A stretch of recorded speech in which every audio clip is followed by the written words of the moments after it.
Bem-vindos a mais uma live da Escola Ecoprime. E o tema do nossa live de hoje é cinco prejuízos do feminismo para a criação de filhos.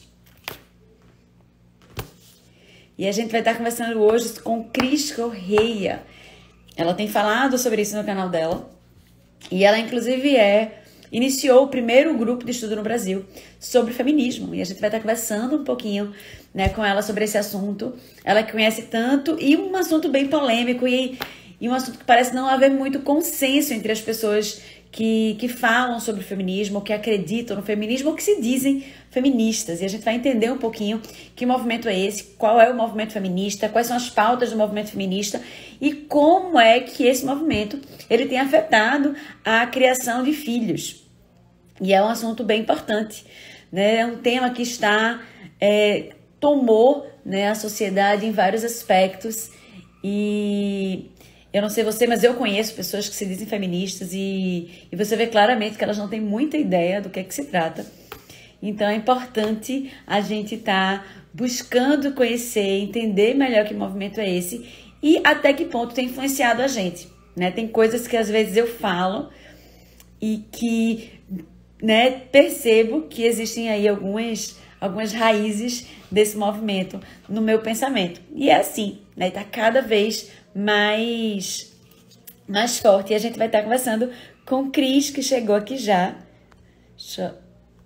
Deixa a gente conversar sobre esse assunto. Olá, Jennifer, sejam bem-vindas. Tassiana, Thalita, Gui. Oi, Cris. Oi, boa noite. Boa noite, tudo bom? Que coisa boa te receber. Eu agradeço pelo convite. Muito bom poder conversar sobre esse assunto que é tão importante, né? E que meio controverso, né? Às vezes não existe muito consenso entre as pessoas que se dizem feministas ou as pessoas, né, que entre a questão entre as pautas do feminismo. Eu conheço pessoas que se dizem feministas e você vê claramente que elas não entendem direito o que é de fato o movimento ou quais são as lutas que esse movimento defende, né? Então é um assunto extremamente importante porque está na pauta, né, de filmes. A gente estava vendo um filme ontem tão antigo, acho que era da década de 90, e era um filme que trazia já o empoderamento feminino. E a gente, meu Deus, olha para isso, estava lá desde aquele tempo e a gente nem se percebia, né? Assim, passava batido. Hoje a gente está com esse assunto na pauta, então é mais fácil a gente ver, mas você vê que eram conteúdos e conceitos que eram trazidos lá de trás. E bem, a gente vai estar conversando aqui sobre os 5 prejuízos do feminismo na criação de filhos. E aí, antes de eu começar, queria me apresentar, e depois queria que você se apresentasse também. Meu nome é Andressa Oliveira, eu tenho tido o privilégio de estar à frente da Ecoprime, da escola Ecoprime. É uma escola confessional cristã. E talvez algumas pessoas perguntem assim, mas o que é que tem a ver você estar falando de feminismo no canal de escola, né? E a gente tem entendido o nosso papel muito alinhado ao papel das famílias, né? A gente entende que Deus, ele chama as famílias, ele dá ordem aos pais para inculcar a palavra de Deus no coração dos seus filhos, né? Em todas as oportunidades. E a gente entende que quando as famílias, elas entregam seus filhos a gente, né? Elas compartilham conosco da autoridade que Deus deu a ela de conduzir seus filhos a Ele, né? A Deus. Então, o nosso maior desafio não é ensinar português e matemática, né? O nosso maior desafio, além de ser difícil, né? Mas o nosso maior desafio é pastorear corações, é cuidar de corações e é caminhar junto com as famílias nessa direção. Então, as lives, elas são para orientar famílias no sentido de entenderem a sua missão, entenderem como Deus as tem chamado a criar filhos. E hoje a gente está falando de um desafio muito grande dentro do nosso percurso de criar filhos, que é o feminismo, né? Que tem alcançado aí o coração e a mente de muitas adolescentes. Então a gente vai estar conversando hoje com o Cris para entender um pouquinho o que é esse movimento e como isso tem chegado no coração dos nossos filhos e como é que a gente pode trabalhar para protegê-los, né? Então, Cris, fala aí um pouquinho, né, do trabalho que tu tem feito, fala aí um pouquinho de quem é Cris, para a gente poder, o pessoal que não te conhece, te conhecer melhor. Bom, primeiro eu quero parabenizar você, né, pela coragem de ter um posicionamento contracultural, porque nós temos uma cultura muito influenciada por ideologias políticas que muitas vezes nos são apresentadas como verdades incontestáveis. né? E nós sabemos que não são, são maneiras de ver o mundo e muitas vezes maneiras de ver o mundo que conflitam com a nossa confissão de fé. Né? Então, isso é muito importante, nós termos esse espaço aberto aqui para conversarmos, né? E tentar esclarecer um pouco da cultura que nos cerca, né? Nós, como cristãos, é, possamos ter voz dentro dessa cultura. Então, eu sou a Cris, que já há 10 anos estudo o feminismo, né? Eu sou formada em pedagogia, eu tenho assim, um carinho muito grande pela educação infantil, né? Principalmente na primeira infância. Eu tenho assim, realmente assim, uma vocação, assim, é uma coisa que me comove muito. E a evangelização de crianças, né? Essa ministração ao coração da criança, eu acho extremamente importante. E conforme nós vamos avançando, né? Quanto mais pós-moderna a nossa sociedade se apresenta, mais fica claro que as ideologias políticas, elas também visam as crianças, né? Por isso eu acho extremamente importante esse canal aqui que você está abrindo, né, para nós discutirmos e conversarmos sobre a cultura que nos cerca. Então, eu faço especificamente esse levantamento do feminismo, né, do que é o feminismo, que compõe o feminismo, se há antagonismo ou não com essa ideologia e com a fé cristã. E aí eu acabei descobrindo que, né, não tem como ser cristão e feminista ao mesmo tempo. E aí eu me dediquei a compartilhar isso também com as pessoas. Então eu faço isso tanto no Instagram, no meu blog, assim como no grupo de estudos também. Muito bom. E, Cris, ia até te perguntar isso, né? Por que que você. Eu vi que você iniciou o primeiro grupo de estudo sobre feminismo no Brasil, né? Você disse que você estava pesquisando. Era alguma coisa específica? Era um movimento que estava aí no teu coração e você começou a pesquisar? Como foi isso? Então, eu comecei a pesquisar por curiosidade mesmo. Não foi assim, eu sempre falo isso. Gente, eu não fui estudar o feminismo para querer combatê-lo, né? Eu fui porque eu acredito que, assim como a maioria das pessoas, principalmente as mulheres, nós, acho que todo mundo que nasceu pelo menos há 60 anos, né, atrás, tem essa ideia de que existe um movimento político que fala em favor das mulheres. A gente já nasce numa cultura que diz que existe um movimento político lutando por nós, né? Eu também estou inserida nessa cultura e eu também ouvi muito isso, que o feminismo havia lutado por mim. Mas eu nunca me interessei de ser uma feminista, de ser uma militante, nunca tive esse interesse. O interesse começou a despertar quando eu percebi que eu não tinha voz para defender os meus princípios e valores como cristã. As próprias feministas, elas tentavam me calar. E sempre com a desculpa de que eu devia a minha liberdade de expressão, eu devia a minha voz, eu devia tudo que poderia me fazer um ser humano com o mínimo de liberdade, né? Eu devia isso ao movimento feminista. E isso começou a me incomodar muito.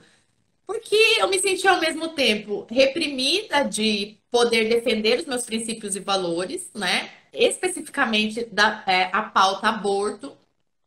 Há 10 anos atrás, eu tinha algumas restrições em relação a discutir sobre o aborto, porque eu ainda não conhecia muito bem tudo que envolve, né, a prática do aborto. Então, eu ainda estava em busca de informação para compor o meu posicionamento como cristã. Eu me posicionava em favor da vida, mas eu ainda não entendi algumas coisas que estavam na discussão pública, né?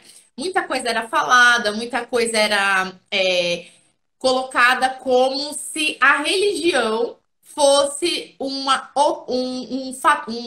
instrumento de opressão da mulher porque defendia a vida. E isso começou a me incomodar. Eu comecei a estudar e quanto mais eu estudava, mais eu via que o meu posicionamento como cristã em favor da vida, ele tinha embasamento científico também. né? Ele, inclusive, tem forte embasamento científico. E aí eu comecei a me motivar a defender cada vez mais, e cada vez mais eu era muito atacada, hostilizada pelas feministas. E aí eu fui estudar o movimento para ver o que é que eu estava devendo, né, para esse movimento, que eu não tinha direito de expressar a minha fé, os meus princípios e os meus valores. E aí eu descobri que eu não devo nada pro feminismo, e eu achei que seria interessante eu também compartilhar com outras pessoas que elas também não devem e que elas podem sim defender os seus princípios e os seus valores, e que coletivo político nenhum pode dizer que você não tem o direito de expressar a sua fé, porque nós vivemos num país onde nós temos essa liberdade, né? E que liberdade é essa que diz que você pode ser livre desde que não defenda os seus valores, né? Então é contraditório. E foi aí que eu vi que havia uma necessidade, principalmente, de focar no antagonismo do feminismo com o cristianismo. Porque eu acredito que cristãos, né, são aqueles que fazem a diferença. Somos nós que vamos fazer a diferença em um mundo que jaz no maligno, né? É isso que nós entendemos. Então, se todo mundo tem uma narrativa, se todo mundo que senta na mesa da discussão pública tem uma bagagem, um conjunto de ideias para defender os seus princípios e valores, por que que nós cristãos não podemos, né? Então eu vi que havia essa necessidade de compartilhar, principalmente com as mulheres cristãs, de que o feminismo não é a voz de todas as mulheres. Ele representa um grupo específico de mulheres que tem princípios e valores específicos. E a mulher que não está de acordo com esses princípios, com esses valores do feminismo, ela é vista como um empecilho para a luta do movimento. Ela é vista como uma inimiga, no sentido de que uma mulher que reproduz um discurso conservador, baseado nos conceitos judaico-cristãos, essa mulher vai impedir o feminismo de avançar com a sua revolução. Então, eu acredito que entendendo o que é o feminismo, que é um movimento político ideológico, que carrega princípios, valores, ideias específicas, fica muito mais fácil de nós entendermos que não precisamos do movimento para nos posicionar em relação ao que é justo, ao que é correto, ao que nós entendemos como o que é digno, né? O que vale a pena lutar. Então, o meu desejo inicial foi fazer com que as pessoas entendessem que elas não são reféns do feminismo, e que a sua voz é sua, né? E você pode usá-la para defender o que você quiser, né? E dentro do cristianismo, nós entendemos que essa liberdade Cristo nos dá, de defendermos aquilo que abraçamos como a verdade absoluta, que é o próprio Deus encarnado na figura de Jesus Cristo. Então, essa é a verdade que eu acredito. Essa é a verdade que eu entendo ser absoluta. E eu quero ter o direito de poder compartilhar essa verdade. Então, se o feminismo não me deixa fazer isso, né, que eu vou querer estar dentro de um movimento que ataca diretamente a minha liberdade e a minha fé, né? Então eu achei que a necessidade de compartilhar isso era para que mais pessoas, mais mulheres principalmente cristãs, entendessem que a liberdade que o mundo tanto prega, nós encontramos em Jesus. Perfeito, amém. É isso aí. Ô, Cris, e fala um pouquinho pra gente. A gente falou sobre essa questão do feminismo. Eu até estava lembrando de algo que eu escutei hoje, né? Uma pessoa dizendo assim: é muito perigoso a gente, quanto cristão, a gente levantar outras bandeiras que não é de Cristo, né? Porque fatidicamente você vai muito provavelmente contra alguns princípios bíblicos, né? Então, a única bandeira que a gente deve levantar, né, com orgulho e com vontade é a de Cristo. E dentro dessa perspectiva do feminismo, Fala um pouquinho, tu falou sobre o que é um movimento político ideológico. Fala um pouquinho sobre que bases estão fincados o feminismo. Antes de Então, a a gente seguir para os prejuízos, né? Vamos entender só o que é o princípio, movimento primeiro. a gente tem que entender que eu sempre falo isso, a gente costuma achar que a Bíblia ela está desassociada muitas vezes da história, né? A gente às vezes esquece que o contexto bíblico ele sempre é datado, contextualizado, né? Principalmente no Velho Testamento a gente vê muita narrativa assim, no reinado do rei tal, no ano tal, né? Num contexto tal. Isso deve nos fazer refletir de que nós também vivemos dentro de uma era, de uma época que a nossa fé não está desassociada, né? Então, entender esta cultura que nos cerca é essencial para que nós consigamos nos posicionar em favor da bandeira correta, né? Que é a bandeira, é a cruz de Cristo. Essa é a nossa bandeira, né? E para a gente compreender o que é o movimento feminista, a gente tem que entender que no século XVIII para cá, existiu aí uma briga no campo filosófico, né?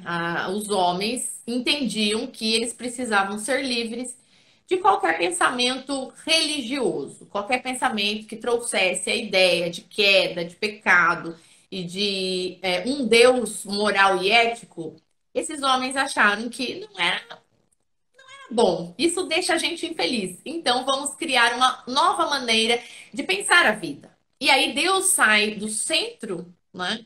E o homem entra no centro. Então, uma das bases principais do movimento feminista é o pensamento humanista, né? É uma filosofia humanista, ou seja, Deus não está no centro de todas as coisas, é o homem que está. E este homem, esse sujeito, dentro do feminismo, precisa ser a mulher. Então, toda a narrativa do movimento, ela vai partir da mulher no centro. Então, toda a leitura da história que uma feminista faz, ela sempre vai partir da ideia de que ela não está recebendo ou o espaço necessário, o poder necessário, a atenção necessária. Então, esse sujeito dentro do centro do pensamento feminista é a mulher.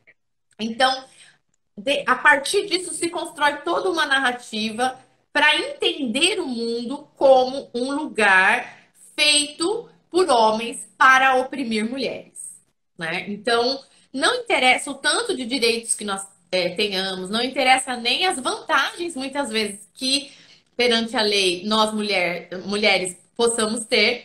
Para o feminismo, sempre há um problema, sempre há uma revolução que precisa acontecer para que a mulher seja, então, o centro dessa narrativa onde o homem está. Então, a base de todo o pensamento, filosofia, teoria é essa. O raciocínio feminista, ele parte da ideia de que quem está no centro da narrativa histórica é a mulher. Então, esqueça a ideia de Deus, esqueça de qualquer princípio e valor que possa trazer a vontade de Deus para nós. Né? Dentro do pensamento feminista, isso não cabe. Não cabe porque é a mulher que precisa estar no centro disso. Então, a partir disso, os direitos exigidos estão de acordo com as vontades e desejos daquelas mulheres que estão pensando sobre uma política feminista.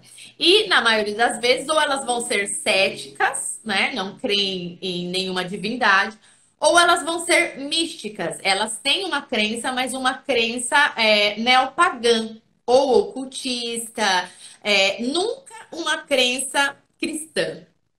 Né? Embora existam feministas dentro da igreja, as chamadas feministas cristãs, mas toda a bagagem de pensamento que elas carregam para dentro da igreja, elas carregam excluindo Deus da centralidade, excluindo Cristo do centro. Ou seja, se Cristo não é o centro da narrativa, então não pode ser cristianismo, né? Então é aí que eu falo que não existe feminista cristã, porque existem feministas na igreja, isso você vai encontrar.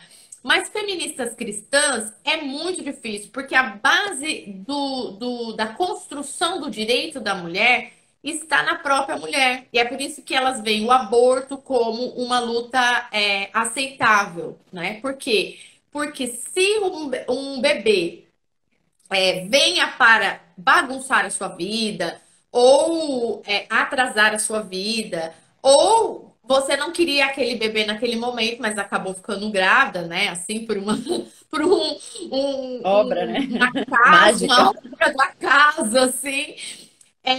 Para elas precisam ter este direito sobre o seu útero preenchido, né? Porque o direito sobre o nosso útero nós já temos.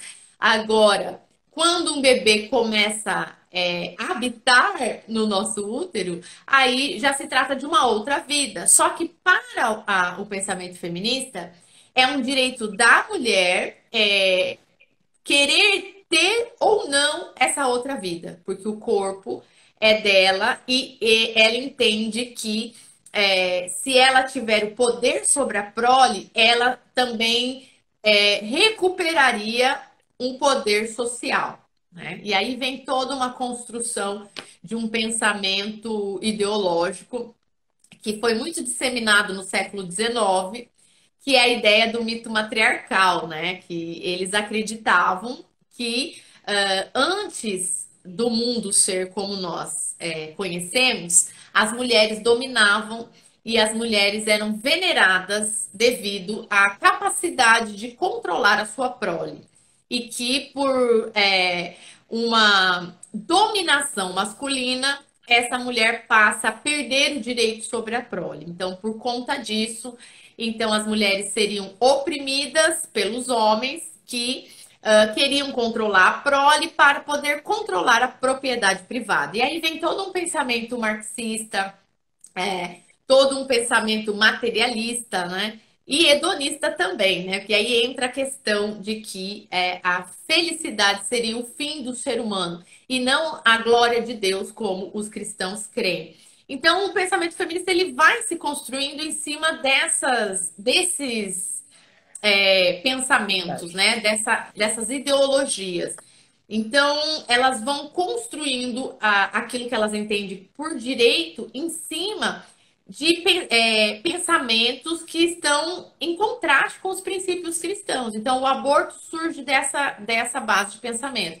A mesma coisa que elas vão entender como emancipação feminina, né? Que se você for estudar o que é a emancipação feminina, para o feminismo é a saída da mulher do lar, né, para o mercado de trabalho. Elas entendem que emancipar a mulher é colocá-la no mercado de trabalho.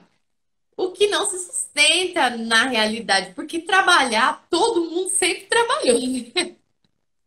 Eu acho que é muito difícil alguém que não tem uma avó, uma bisavó que já trabalhou na roça. A minha avó, trabalhava de boia fria, né?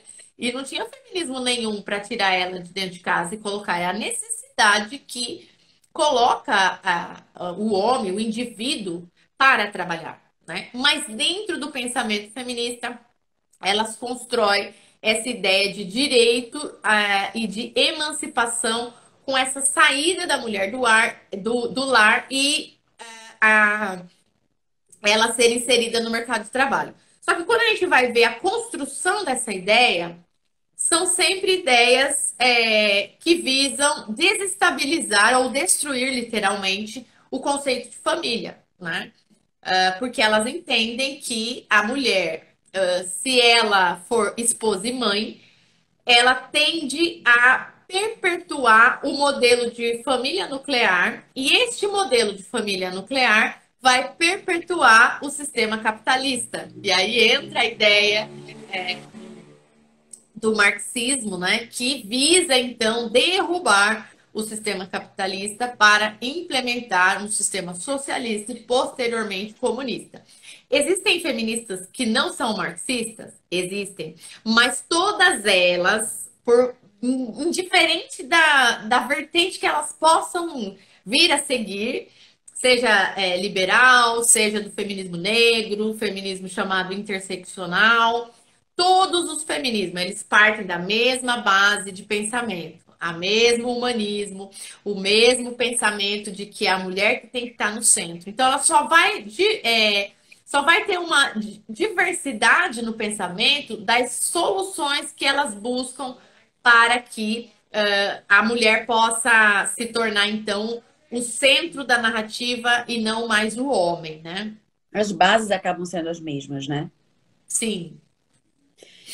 Cris, a gente conversou um pouquinho agora sobre as bases do movimento, né? Entendendo um pouquinho dessa questão da visão do feminismo, da mulher como centro, da emancipação que você colocou, vendo, por exemplo, o trabalho no lar como algo talvez retrógrado, né, antigo, e como sendo a ida para o mercado de trabalho como algo moderno, como uma mulher, né, tipo, quase como receber uma promoção, né, quando ela vai para o mercado de trabalho. E não dependendo mais do homem, né? Eu acho que tem esse negócio. Tava até conversando com a... Deu uma travadinha ali, mas a gente está de volta. Vamos embora, firme e forte. O negócio é esse. Ó.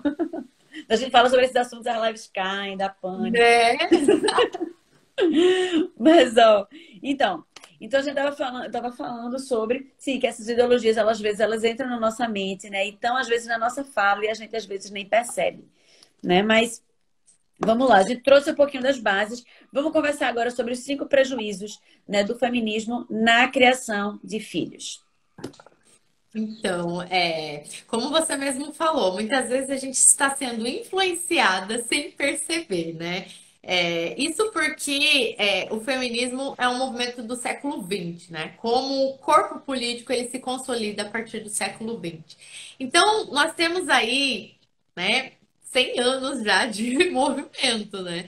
Então, a cultura, ela é sutilmente influenciada e nós, consequentemente, também somos sutilmente influenciados, porque nós consumimos cultura o tempo todo, né? Você iniciou a live falando sobre os filmes, sobre as séries, gente, os desenhos, tudo, né? Em Os todo livros da escola, Cris.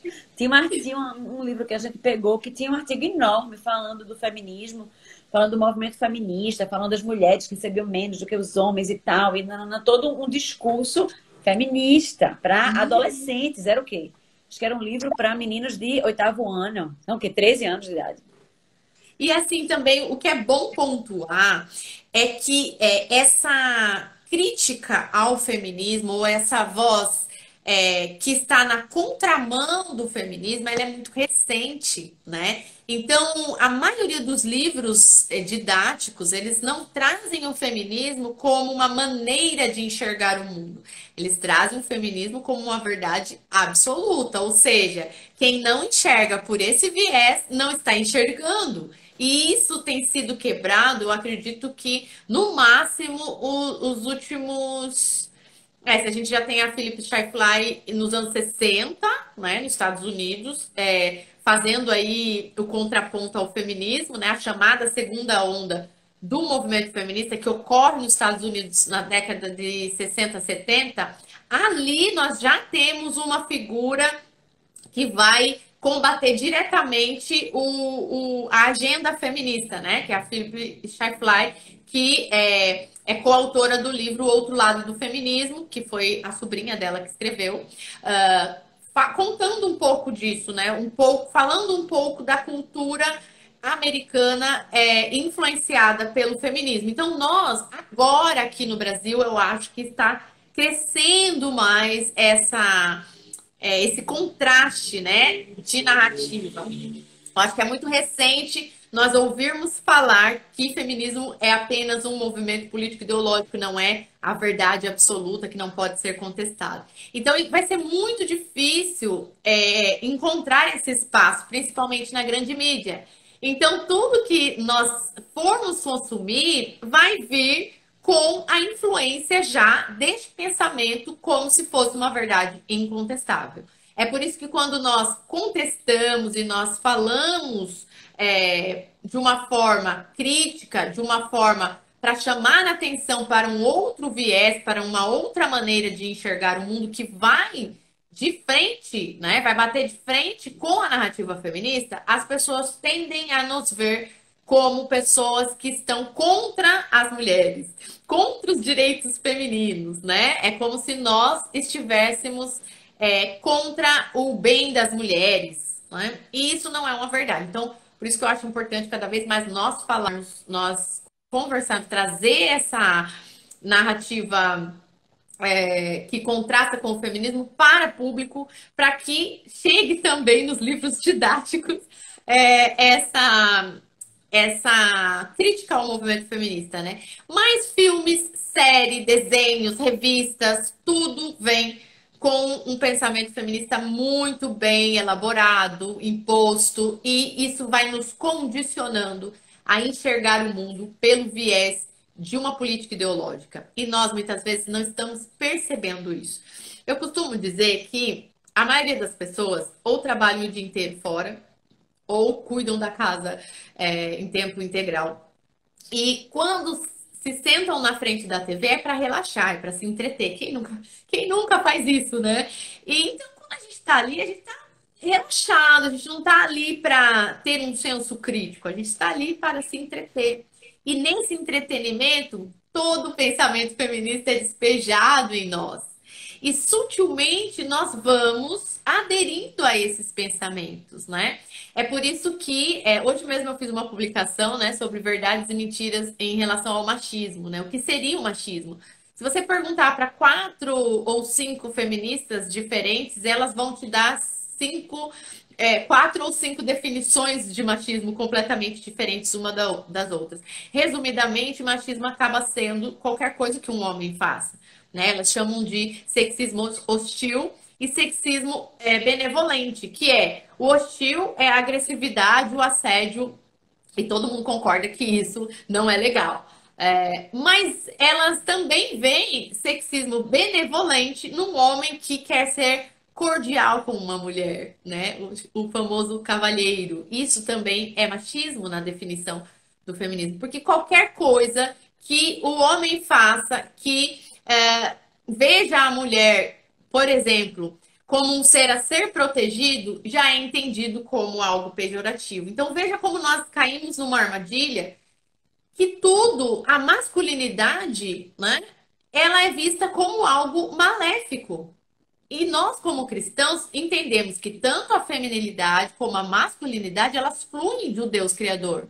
Deus criou homem e mulher à sua imagem e semelhança. Então, a feminilidade da mulher e a masculinidade do homem, elas são um reflexo da glória de Deus, né? O que vai trazer um conflito e o que vai nos distanciar dessa semelhança com Deus é quando a queda do homem e da mulher vai ficar expressa nas atitudes do homem e da mulher, né? Então, quando nós nos desviamos da semelhança de Deus, então nós estamos demonstrando, expressando que somos seres humanos caídos, né? Só que o feminismo não entende dessa forma. Então, eu acredito que o primeiro fator, prejuízo. o primeiro prejuízo em relação à criação dos filhos é essa sutileza da cultura que acaba muitas vezes levando a mulher e até o homem, não só a mulher, porque homens e mulheres são influenciados pela cultura. Primeiro de que a revolução sexual é uma liberdade, né? E que o casamento já seria algo do passado, né? E que seria até um meio de opressão. Então, a revolução sexual ela vem cada vez mais cedo influenciando as crianças a exercerem uma vida ativa sexual. E, consequentemente, as pessoas vão ter filhos mais cedo, né? E quanto mais cedo as pessoas vão tendo esses filhos, mais essa cultura vai influenciando, né? Então, não tem como você desassociar a revolução sexual com as pessoas tendo mais filhos, né? Isso vai acontecer. Mas E aí, fora de um ambiente familiar, né? sim, sim, Essa é a grande culturalmente, questão, né? culturalmente, né? Crianças de 12, 13 anos estão sendo incentivadas a terem uma vida sexual ativa, né? Cada vez mais cedo. Então, quando a gente está nesse contexto dessa liberação sexual, e que, consequentemente, ela vai trazer um contexto em que as pessoas vão engravidar mais cedo, os adolescentes vão ficando cada vez mais cedo, né, grávidas. E isso traz aí a solução do feminismo, que é liberar o aborto, então, né? Porque se a revolução sexual traz gravidez precoce, então a solução é dar a essa menina a chance de se livrar daquilo que elas entendem como um problema. Então eu vejo que o primeiro fator que a cultura feminista vai influenciar na criação dos filhos é associando a libertinagem com a liberdade. Né? Eu recebo muito mensagem, às vezes, de mães desesperadas, porque as filhas de 12 anos já estão influenciadas pela cultura feminista e aí já querem exercer aí uma vida de libertinagem a partir dos seus 12 anos. Então, essas mães se sentem impotentes, elas se sentem reféns, né? De uma situação, porque também já nutrem no subconsciente a ideia de que se você limita, se você impõe regras, você está oprimindo. E aí vira uma bagunça só, né? Vira uma bagunça. Então, eu acredito que a revolução sexual ela seja o principal fator até desse desequilíbrio familiar, desse desequilíbrio social mesmo, nessa questão de que o sexo é entendido como um meio de redenção. Perfeito. E é muito triste, né, Cris, você vê as adolescentes, né, se entrando numa vida, começando uma vida já com tantas ideias bagunçadas, né? E bagunçando a própria vida dessa forma, né? Tão longe daquilo que Deus planejou para elas, né? Vivendo situações de frustração, de tristeza, né? De não se sentirem amadas, porque acabam se sentindo usadas, né? Dentro desse processo. E Sim. aí, né? E a gente, você falando isso, eu fiquei pensando, né? Assim, o quanto é importante nós, quanto cristãs, quanto mães, ensinarmos os nossos filhos desde cedo, né? Porque o mundo está aí tentando, né, convencê-los, tentando evangelizá-los, né, de todas as formas, né, das formas mais atraentes, né, cinematográficas.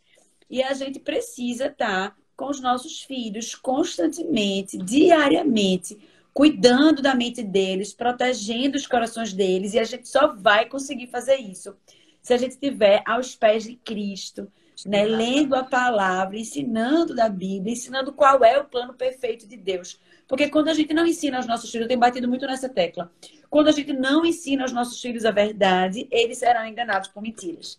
Né? É a única forma de eles conseguirem identificar as mentiras. As escolas têm mania de falar que formam alunos críticos.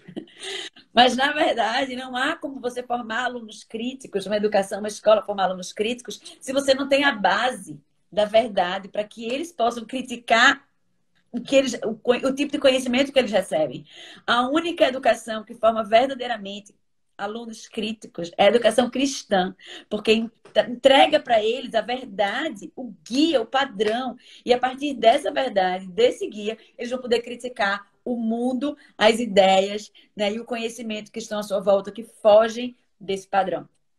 E você Então, vê o quanto isso é prejudicial, né, ao jovem, ao adolescente, né? A criança, né, que para mim 12 anos é criança ainda, que sim, está entrando na sua adolescência já com um discurso de que ele precisa iniciar sua vida sexual, ele precisa ter uma sensualidade, né? Cada vez mais as crianças estão sendo sexualizadas, né? Através de músicas, eu fiquei horrorizada um tempo atrás, antes de entrar a pandemia, que estava as aulas nas escolas públicas, né, normal, e que na hora do recreio se tocavam funks. Eu fiquei chocada. Como que uma escola infantil, né, do primeiro ano até o quarto ano, no recreio, passavam músicas que incentivavam práticas sexuais. para crianças. Então, assim, é surreal essa cultura. E onde está o feminismo? Eu sempre falo isso. Onde está o feminismo quando esse tipo de coisa acontece? E aí que a gente vê, o feminismo está dizendo que isso é liberdade. O feminismo está dizendo que isso faz parte de uma revolução, né? E eu acho que os pais, e você falou o que é essencial mesmo, estar firmado na verdade, né? Você ter a verdade, que é Cristo, você entender que essa é a verdade, né? De um mundo rodeado de mentiras, também incentiva aos pais a passar esta verdade para os filhos com toda a convicção, né? Porque este mundo está dizendo que não existe verdade. Qualquer coisa pode ser verdade, né? Uhum. Esse mundo é um mundo sem regras, é um mundo onde se prega que o que importa é ser feliz, né? A qualquer custo. Então, tudo isso é difícil, eu reconheço que é difícil você lidar com essa criança que recebe essa cultura, né? Porque muitas vezes você nem percebeu que isso é uma influência cultural. Muitas vezes você acha que é uma rebeldia da criança que saiu da cabeça dela, né? Mas a verdade é que ela está numa cultura que está trazendo uma pregação para ela, né? E por isso que é muito importante nós termos essa convicção de passar a verdade às crianças, né? De evangelizar o coração das crianças. Eu sempre falo isso, que o cristão ele tem que ter filhos para a glória de Deus, né? Você tem que ter o tanto de filho que você é capaz de discipular. Quantos filhos você consegue discipular, né? Se for tipo a mãe do John Wesley, ela conseguiu 17. Ela é heroína. Né? Ela tinha praticamente ali uma escola, né, de crianças. Mas isso é muito importante, né? De ter filhos para a glória de Deus, né? De você entender essa missão, de você ministrar também ao coração dessa criança o evangelho, ministrar a verdade, né? Porque é através dessa verdade que eles serão libertos, né? Então, eu acho que o segundo fator é a ideia de que maternidade é uma maldição, é algo ruim, né? Você vai se deparar nesse último Dia das Mães, vários jornais tinham matérias de mulheres falando que amavam os filhos, mas odiavam a maternidade, Ai, eu achei né? isso tão horrível. Tipo, né, um grupo de mães arrependidas. Isso me chocou tanto, porque eu acho É, que, por mais que elas digam que amam os filhos, soa tão mas quando doído, você vai né? ver os Tão difícil. argumentos, quando você vai ver os argumentos e quando você vai estudar o que de fato é penoso para essas mães na maternidade, é sempre uma questão muito egoísta, né? Que nem combina com a maternidade, né? Algumas místicas cristãs, né, dos primeiros séculos, escreveram sobre a maternidade fluir de Deus também, né?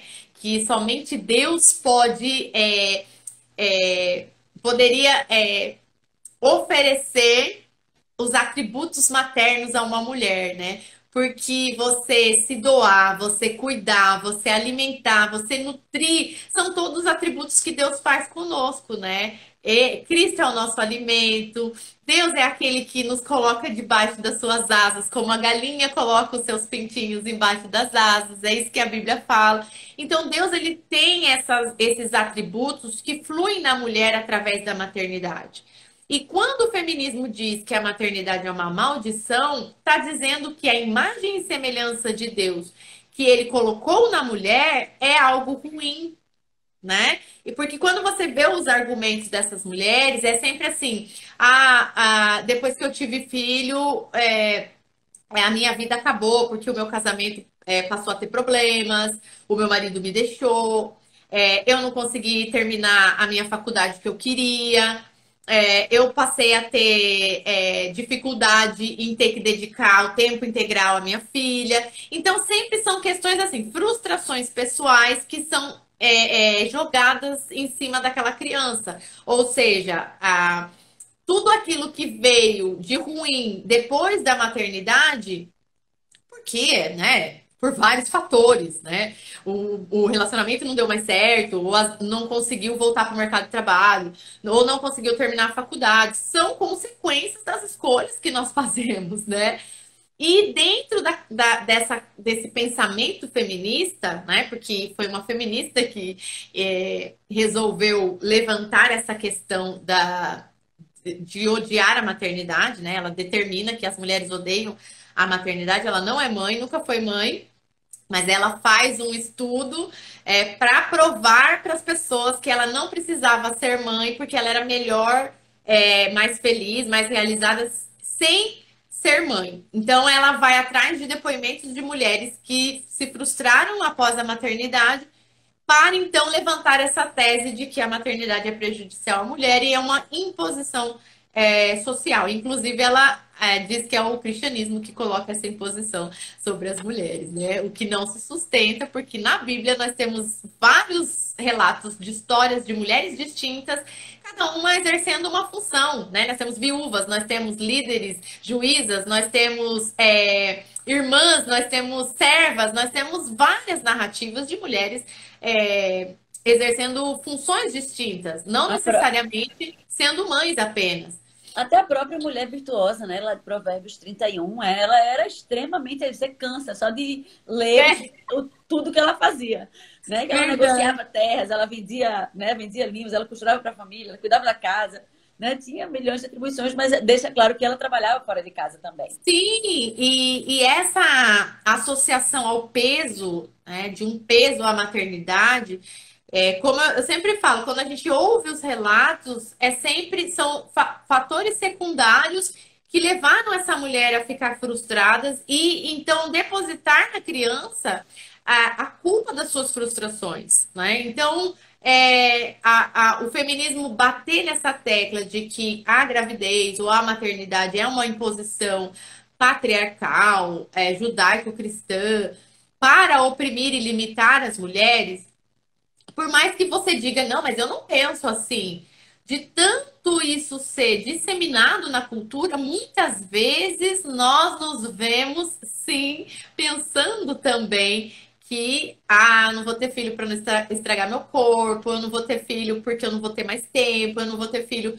porque a minha vida é ótima do jeito que está. E eu não estou aqui falando que ninguém é obrigado a ter filho, não. Eu só estou falando que essa mentalidade cultural de demonizar a maternidade, ela é sutilmente disseminada e ela também faz ir a um outro extremo, que muitas vezes as pessoas estão tendo filhos como uma realização pessoal e não como uma vocação que Deus deu à mulher e ao homem também, porque o homem também exerce o seu papel de pai.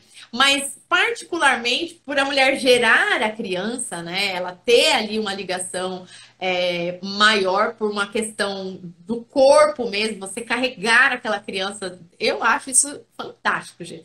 Quando eu começo a pensar em tudo que ocorre num corpo de uma mulher para gerar uma outra vida, gente, é algo assim tão extraordinário, né, que jamais deveria ser visto como uma maldição. Mas toda essa relação da mulher com o bebê, tudo que envolve, né, o desenvolvimento daquela criança através do aleitamento materno, através do afeto materno, até o desenvolvimento cognitivo dessa criança, né, vai ser influenciado com essa ligação da mãe com o filho. E quando o feminismo vem e diz que tudo isso é opressivo, tudo isso é uma imposição peso, de uma religião, é um peso, é uma imposição religiosa. Só que lá no fundo tem mulheres que têm vocação mesmo, elas querem ter filhos. Só que a cultura, ela, além de demonizar, ela também pode te levar para o outro extremo, de achar muitas vezes que ter um filho por uma realização pessoal é aquilo que significa a maternidade. E a Bíblia diz que não, né? Os filhos têm que ser gerados para a glória de Deus. A gente vê muito isso em Ana, né? Que não podia ter filhos e Deus lhe concede a graça de ter filho. Eu costumo dizer isso, que a história de Ana, ela nos revela muito a questão da vocação da maternidade, né? Quando ela entendeu que o filho que ela teria não era para ela, mas para o Senhor, então o Senhor lhe abriu o ventre. Né? Então, tudo isso vai ficando abafado entrando no meio das narrativas. E aí muitas mulheres acabam, eu já tenho uma profissão, já sou realizada profissionalmente, eu já conquistei tudo que eu queria, então agora só falta um filho para mim. E muitas vezes tem o filho como uma realização pessoal e projeta nesse filho tudo aquilo que ela quer, né? E aí a relação de mãe e filho também vai ser uma relação conflituosa, porque você tem aquela criança como um ídolo. Então, esse pensamento secular, né, que é o pensamento feminista, tanto de demonizar a maternidade, como de colocar a felicidade como um fim em si mesmo, e a maternidade acabar vindo como uma realização pessoal e não uma vocação que você vai exercer para a glória de Deus, tudo isso coloca na mulher muitas expectativas e, consequentemente, muitas frustrações, né? Se eu tiver um filho e esse filho ficar doente, eu tiver que me dedicar e eu vou ter que ficar acordada muitas horas e aquilo vai me consumir. De repente, você também está num ambiente familiar que vai ter uma desestabilidade muitas vezes, porque é uma rotina nova. Então, como você está tão afetada por isso, você já começa, muitas vezes, tomar atitudes, não a partir daquilo que a palavra de Deus revela, mas a partir daquilo que a cultura está dizendo. Esse homem não te ajuda, esse homem não é um bom pai, mesmo que muitas vezes esse homem trabalhe. Não te faz bem, não te faz feliz, mesmo que muitas vezes esse homem esteja trabalhando o dia todo, às vezes até em mais de um serviço, para prover o seu lar, a cultura está ali te dizendo que você está sendo oprimida, porque você está sofrendo, né? E essa geração não consegue lidar muito bem com a dor e o sofrimento. Verdade. E tudo isso, tu estava falando, eu estava pensando na questão de prioridade, né? Falta de sentido de propósito. Se eu não entendo para que eu fui feita, se eu não entendo qual é a minha missão, se eu não entendo quais são as minhas prioridades, a maternidade vai ser dolorosa, né? Quando você olha para o Antigo Testamento, quando você vê a criação, a ordem que Deus nos dá, crescei e multiplicai-vos, né? E como filho é visto como bênção, né? Quando as mulheres elas tinham o ventre fechado como Ana, ela se sentia humilhada, né? Por Penina, eu acho que era a outra esposa de Eucana, né? Então ela se sentia humilhada. Quando Deus dava filhos, como foi o caso de Raquel também, né? Quando Deus deu filhos, ela se sentiu honrada por Deus. Filho sempre na Bíblia foi mostrado como bênção, né? Então a gente vive no feminismo, pelo que eu tô aprendendo aqui contigo, tá? A gente vive uma inversão completamente de valores. É como se o feminismo e outros movimentos, eles transformassem em maldição aquilo que Deus diz que é bênção, né? E hoje em dia, antigamente se tinha muitos filhos, e quantos mais filhos, mais abençoadas as pessoas se sentiam. E hoje em dia as pessoas têm um, às vezes dois, quando tem três já é corajoso. Corajoso você, eu tenho quatro, já sou louca, tô qualificada como né, em outra qualificação, mas é bem isso mesmo, né? E filhos, né, são bênçãos. Então, essas coisinhas, é tão interessante ouvir você falar, trazendo essa perspectiva toda, porque nos faz pensar nas verdades bíblicas, né? E nos faz alertar de tantas verdades que nós precisamos estar cultivando no coração e na mente dos nossos filhos, né? Diariamente. E essa questão da criação é muito importante, né? Eu acho massa, Gênesis, porque traz o início. É tipo assim, Deus criou, Deus viu que era muito bom, Deus criou o homem, Deus criou a mulher, Deus trouxe a mulher para o homem. Esse foi o plano perfeito de Deus, né? E aí depois ele honra, ele finaliza a criação, né, dando a ordem para o homem e para a mulher: crescer e multiplicai-vos, né? Encham a terra. Então, Sim, esse é o chamado de Deus para nós. Uma coisa que é interessante a gente observar é que, como o pensamento feminista ele vai ver a maternidade, por exemplo, como uma maldição, ele vai olhar para Gênesis e vai ver até essa questão do crescer e multiplicar como uma imposição sobre a mulher. né? Ah, a mulher é obrigada a ter filhos, ou a mulher foi feita só para ter filhos, sendo que a Bíblia diz que homens e mulheres foram feitos para a glória de Deus. Como a glória de Deus vai se manifestar na nossa vida, é o plano dele. Pode ser que você seja mãe de muitos filhos, pode ser que não. E Deus será glorificado através da vida que ele escreveu como um propósito para cada um daqueles que foram chamados. E o interessante que eu acho é que essa visão secular, ela cega tanto as pessoas que é ignorado que ali onde diz crescer e multiplicar, também a ordem para os dois é vão e dominem a terra. Nós também fomos chamados a dominar a terra, né? E o através de quê e como nós faremos isso é os propósitos, são os planos de Deus para nós. Nós temos na história várias mulheres cristãs que fizeram muito, né? Que Deus usou essas mulheres para fazer muita coisa, não para si, mas para o reino de Deus, né? Às vezes através da sua família. Inclusive, quando ele ressuscitou, ele se mostrou primeiramente para duas mulheres, e foram elas que foram as primeiras a anunciar, né, as boas novas da ressurreição. Exatamente, a Bíblia é cheia de exemplos de que a mulher é valorizada. Mas veja que este valor que a Bíblia nos traz, e aí eu vou citar mais um fator aqui que pode influenciar, que o feminismo pode influenciar na criação dos seus filhos, é a questão de que o feminismo, ele rejeita qualquer influência judaico-cristã. Qualquer influência judaico-cristã para o feminismo é visto como uma influência opressora. Porque elas entendem que a aliança que Deus fez com Abraão, ela é uma aliança patriarcal no sentido de domínio do homem sobre a mulher. E a gente não encontra isso na Bíblia, né? Tanto é que a aliança que Deus faz com Abraão, ela está literalmente mesmo fechada com Sara. A aliança envolve Abraão e Sara. Tanto é que Agar tem um filho, né? Sara tenta antecipar a promessa de Deus, mas o filho da promessa continua sendo o fruto de Abraão e de Sara. Então, a aliança que Deus faz com os homens é uma aliança da soberania de um sexo sobre o outro. E nem de uma nação sobre a outra, né? No caso de Israel contra os gentios. Não existe essa narrativa na Bíblia. O que existe é Deus se mostrando soberano sobre todos. Porque Abraão já era velho, né? Já não era um homem viril, né? E Sara, além de já ser idosa, ela também era estéril. Então veja que a graça de Deus estava sobre esta aliança. Tudo aponta para Deus como soberano. Então, eu costumo dizer que é o patriarcado messiânico, né? Porque Deus faz uma aliança com um patriarca, ele elege um patriarca, sem excluir a matriarca, porque é o filho da promessa, só pode vir de Sara.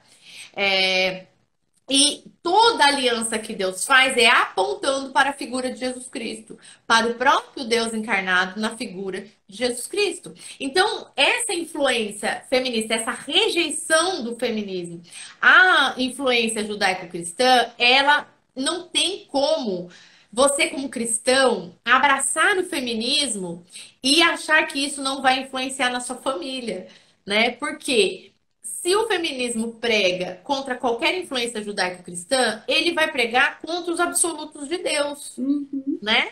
Não terás outros ídolos, não farás outros ídolos para adorar, né? Não cobiçar as coisas dos outros. Honrar teu né? pai e a mãe. E honrar o pai e a mãe, né? Que é um mandamento com promessa, né? Então, tudo isso, veja que eu sempre falo isso, gente. Quando a gente olha para os 10 mandamentos, parece que tudo é tão simples. Porque as leis de Deus, ele deu em 2 tábuas. Parece que é tão simples. Ah, é só não roubar, é só não cobiçar as coisas dos outros. Ah, tá, eu só posso adorar a Deus, não posso fazer um ídolo. Ah, tudo bem, eu não vou cobiçar as coisas dos outros, eu não vou roubar, eu não vou matar. Ok, é ótimo, são leis maravilhosas. Mas mesmo assim nós não conseguimos nos encaixar nelas. E o feminismo vem e diz que elas são ruins. Elas são opressoras, é por conta delas que o mundo está mal. Então, como você vai educar os seus filhos com uma influência feminista e ao mesmo tempo dizendo para os seus filhos honrar a Deus, honrar você e seu esposo como pais, se o feminismo diz que o judaico-cristão é opressor? Então, esse é um outro fator que eu considero assim o mais gritante em relação à fé cristã com o feminismo. Não tem como você se encaixar num movimento que diz que toda influência ética e moral da sua fé é ruim. Não tem como, né? E como que você vai criar seus filhos dizendo que aquilo que Deus nos revelou não é bom, não está de acordo. Então, isso vai influenciar também. É trocar um Deus que é amoroso, que nos ama incondicionalmente, né, por um Deus que oprime, né? Então, Uhum. mensagem aí, de novo, bem distorcida, né? Isso é tão. Às vezes as pessoas acham que é exagero, sabe? De falar sobre essa rejeição do feminismo ao judaico-cristão. Mas não é, elas não deixam, tipo, escondido, sabe? Essa rejeição. Elas realmente classificam toda influência judaico-cristã no Ocidente como algo ruim para as mulheres. Elas realmente veem dessa forma.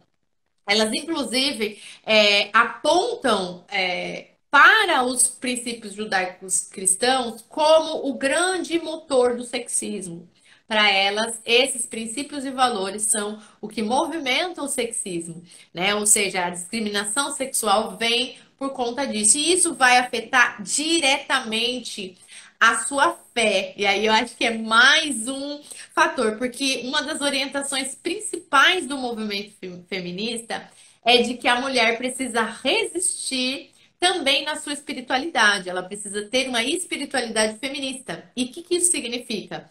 Significa que qualquer figura que não seja feminina deve ser rejeitada na sua vida de adoração, na sua vida espiritual.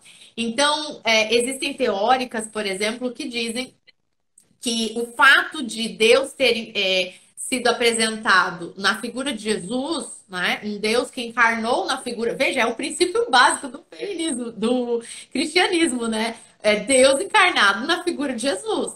E para o feminismo, isso representa uma imposição patriarcal, machista e opressora. Então, elas convidam as mulheres a resistir também na sua espiritualidade, né? Também na sua espiritualidade.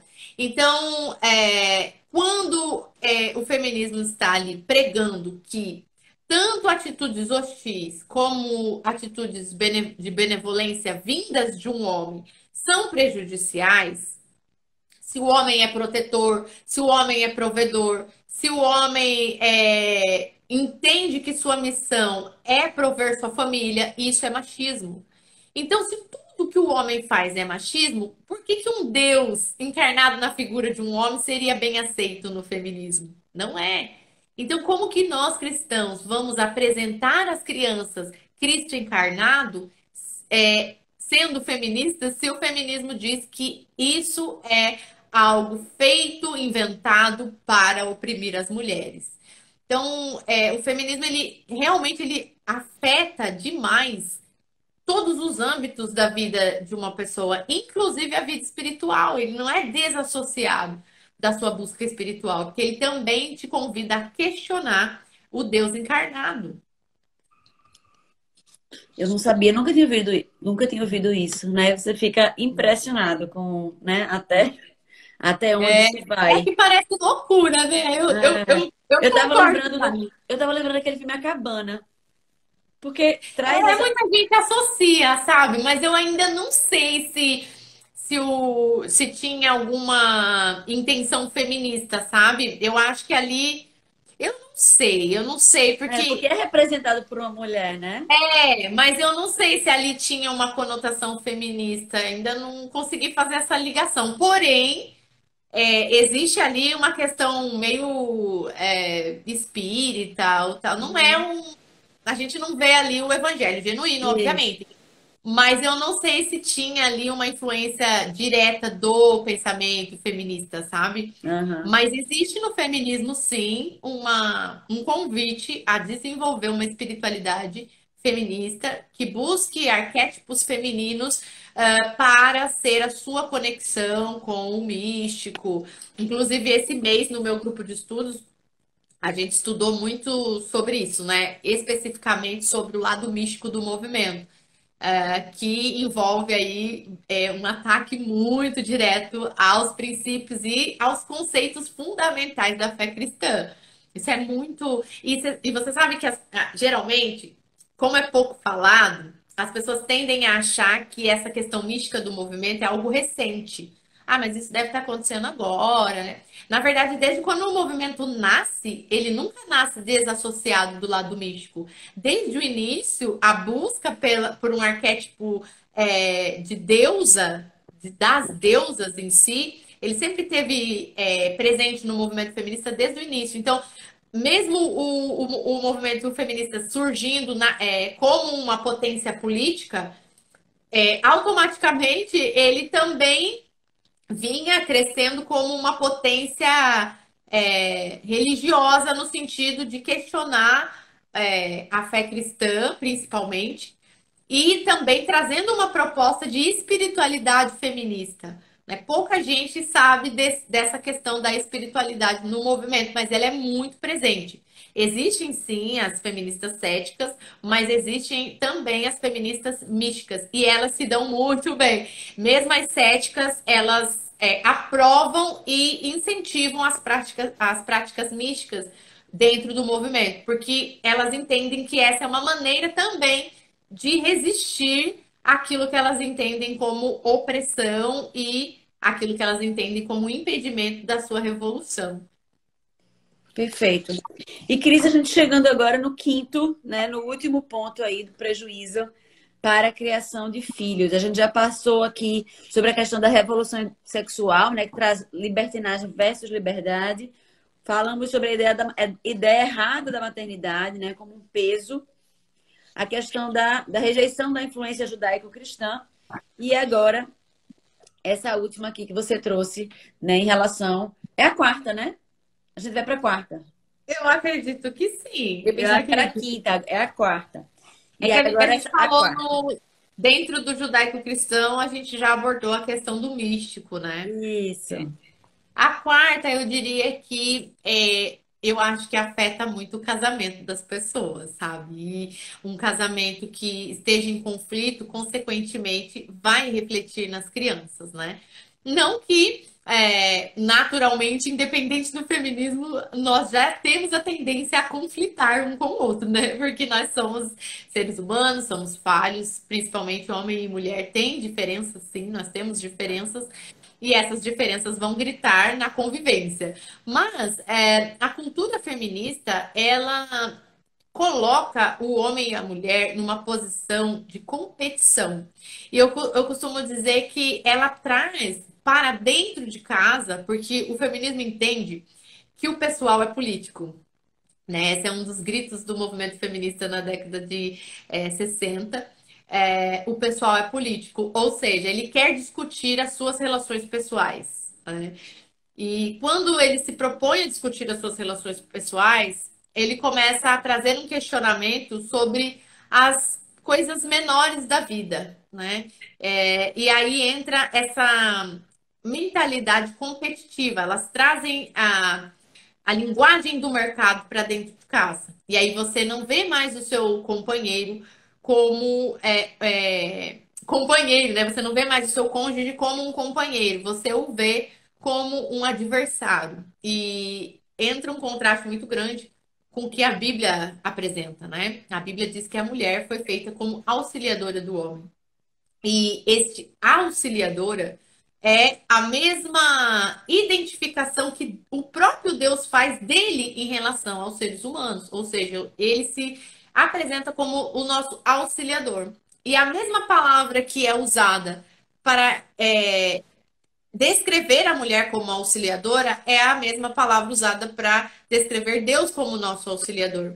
E a ideia central dessa mulher como auxiliadora é aquela que está disposta a estar ao lado do homem no campo de batalha, é um companheiro de guerra. É neste sentido de auxílio.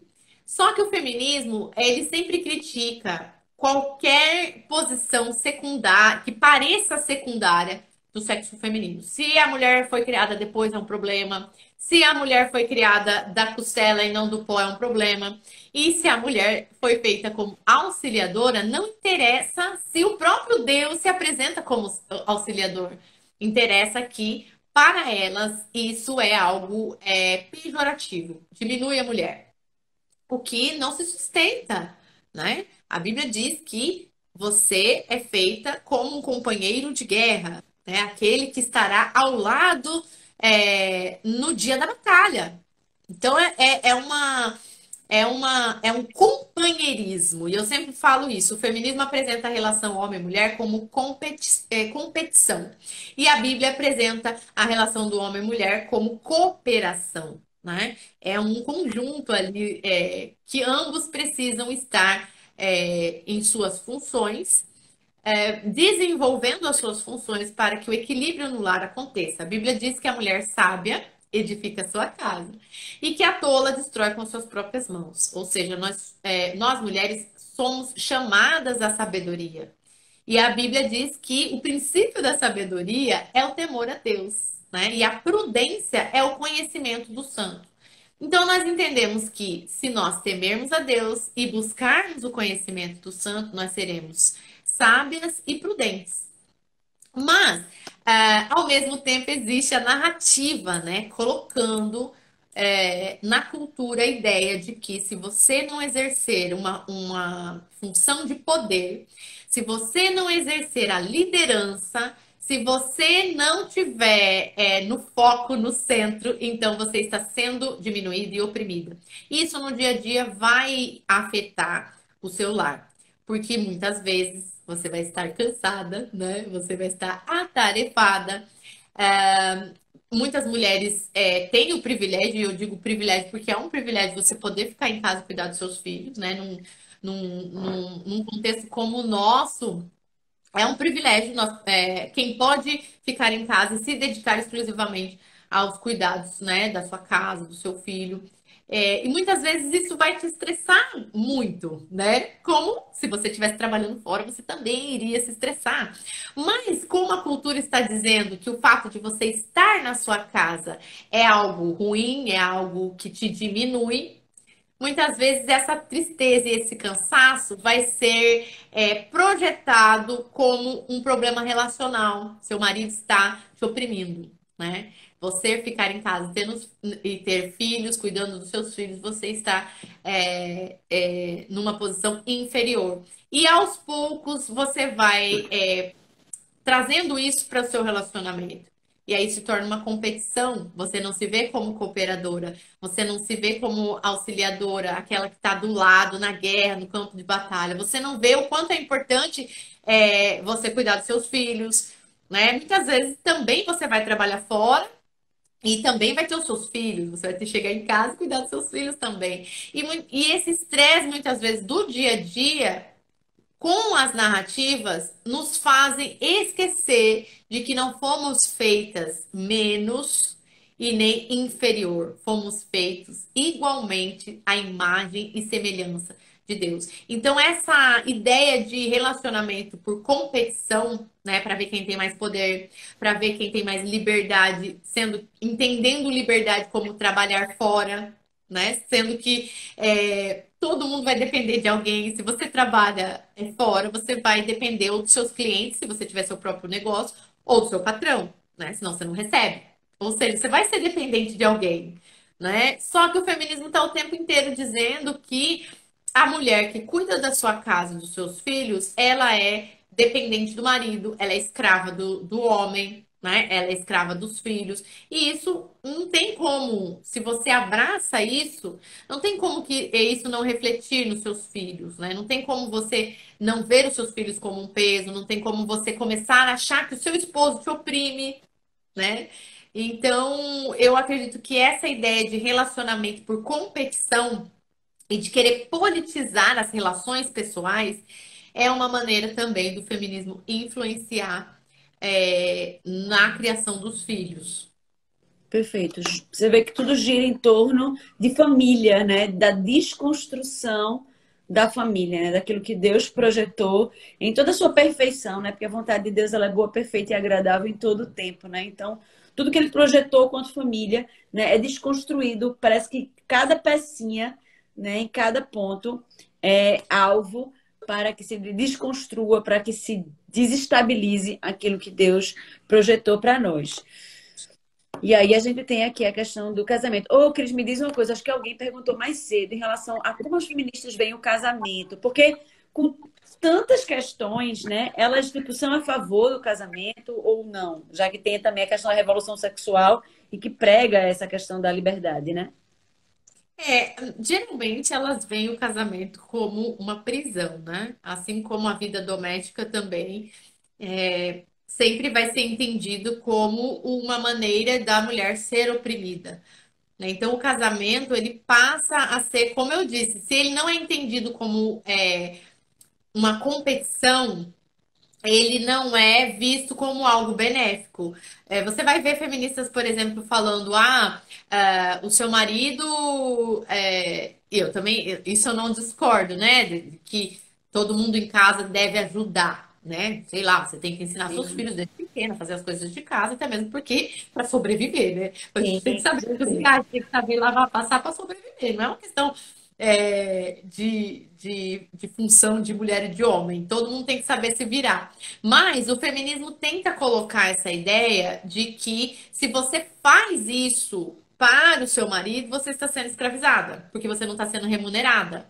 Então a ideia de casamento, ela acaba sendo uma resistência, tudo no feminismo é uma resistência, né? Elas acabam vendo que você ter um relacionamento aberto, por exemplo, é uma maneira de você resistir ao sistema. Porque, como elas são contra a influência judaico-cristã, os valores morais e éticos apresentados pelo cristianismo, que vem do judaísmo, então, para elas, uma relação aberta, ela também é uma maneira de resistir ao sistema, né? Por isso que a revolução sexual é tão importante para elas, porque elas entendem que uma mulher, para ser livre, ela não precisa estar dentro de uma relação monogâmica, que elas entendem também como uma imposição patriarcal. Sempre é visto como algo que oprime e limita a mulher. Perfeito. Que triste, Que triste, né? né? Deixam de viver as bênçãos do Senhor, né? Na vida, deixam de viver uma vida plena, completa, né? Com tudo aquilo que Deus nos mostra na sua palavra. Porque quando a gente vive em obediência, né, Cris, a gente colhe bênçãos, a gente colhe da fidelidade do Senhor. Né? E infelizmente muitas pessoas têm sido enganadas por essas mentiras, né? E têm vivido tão distante daquilo que Deus projetou e planejou para os seus. E aí me diz aí a quinta. Eu já tô assim, Eu meu acredito, coração já tá apertado, triste. eu E a gente ainda acredito tem mais uma. eu acredito que a última é o que eu chamo de a cereja do bolo do movimento, assim, que é a interseccionalidade, né? A política interseccional do movimento. Para você entender o que isso significa, Explica aí. o feminismo se tornou hoje, né? Eu acredito nisso, que o feminismo é hoje o coletivo político que mais trabalha para o progressismo. E esse progressismo, eu gosto sempre de parafrasear o C.S. Lewis quando ele está fazendo uma crítica ao pensamento progressista, né? No livrinho Abolição do Homem, ele questiona progresso em direção ao quê, né? Se é uma política progressista, em- eles estão indo em progresso ao quê, exatamente? Né? Qual é esse progresso? O feminismo ele se tornou o fator fundamental que dialoga e se relaciona com todos os outros coletivos ideológicos. Seja de ideologia de gênero, seja movimentos raciais, seja o movimento das mulheres. Então, essa política interseccional, ela funciona como uma ponte entre todos os outros coletivos. Então, ao mesmo tempo que o feminismo ele defende o direito, o que elas entendem como direito feminino, e aí a gente sabe que o direito que elas entendem é aborto, é revolução sexual, são os direitos dentro da concepção delas, né?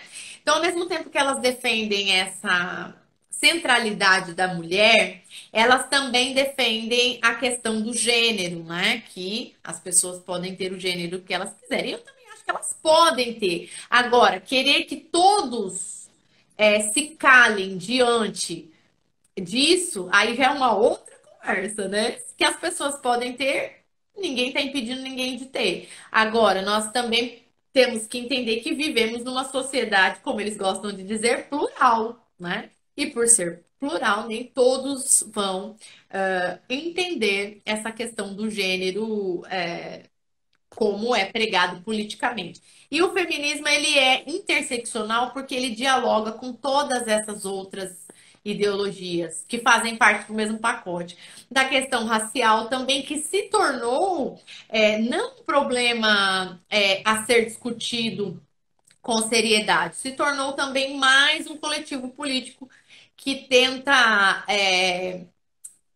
transformar o problema racial, né, que existem, a gente não nega que existem pessoas racistas, a gente não nega que existem pessoas preconceituosas, que vão discriminar, seja pela orientação sexual, seja pela cor. Ninguém está negando isso. Nós só temos maneiras diferentes de falar sobre o mesmo assunto e queremos ter o direito de falar sobre esse assunto. Então, o feminismo é interseccional porque ele dialoga com todas essas outras ideologias e serve como um alicerce.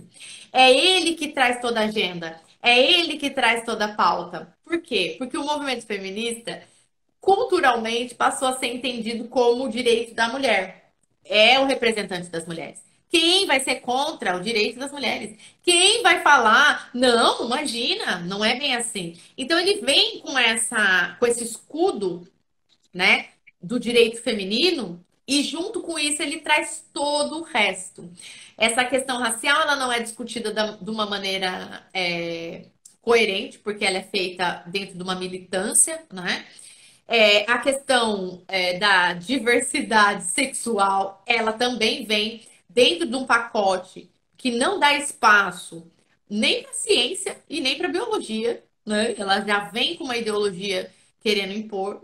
E quando a gente não entende isso, essa interseccionalidade do movimento, por ele ter essa capa de defender as mulheres, muitas vezes nós falamos, não, eu sou contra essa questão da militância do gênero, eu sou contra o jeito que eles discutem a questão racial, mas eu sou feminista porque eu sou a favor do direito das mulheres. Eu já ouvi muito isso. Mas vale lembrar que é o feminismo unificador de todas as outras ideologias. A política interseccional é uma proposta recente, é uma proposta nova. No máximo, ela deve ter uns 30 anos, mas ela é a política que mais conseguiu movimentar os coletivos para mudar as leis, né? E isso é muito, eu acredito que é muito essencial você, mãe, você, pai, entender isso, para que você veja o feminismo como ele é. Ele não é a representação das mulheres. Ele não é a voz feminina. Ele não luta pelos direitos da mulher, ele luta por uma agenda específica.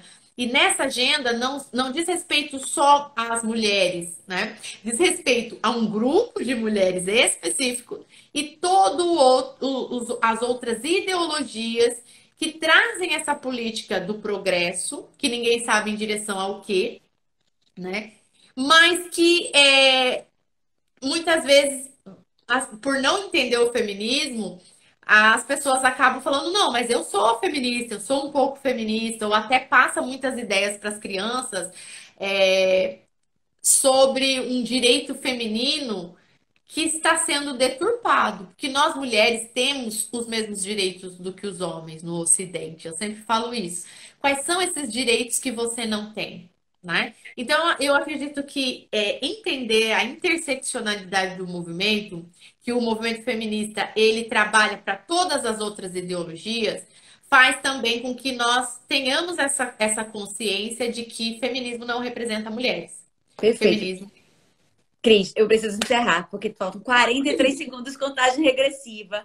Foi uma bênção ter estado contigo aí essa horinha e meia, graças a Deus. Ó, tá vendo? Deus sabe todas as coisas. Cortou naquela hora pra gente ter um pouquinho mais de tempo, porque aí a gente conseguiu fechar todos os pontos. Foi bênção, aprendi muito, fiz um bocado de anotação aqui.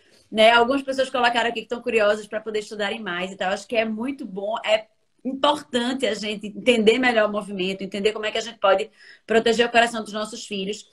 Queria só finalizar chamando você para entender melhor o que é o Centro de Treinamento para Pais Cristãos, que é um evento presencial que acontece dia 18 de setembro, tá? Então, Cris,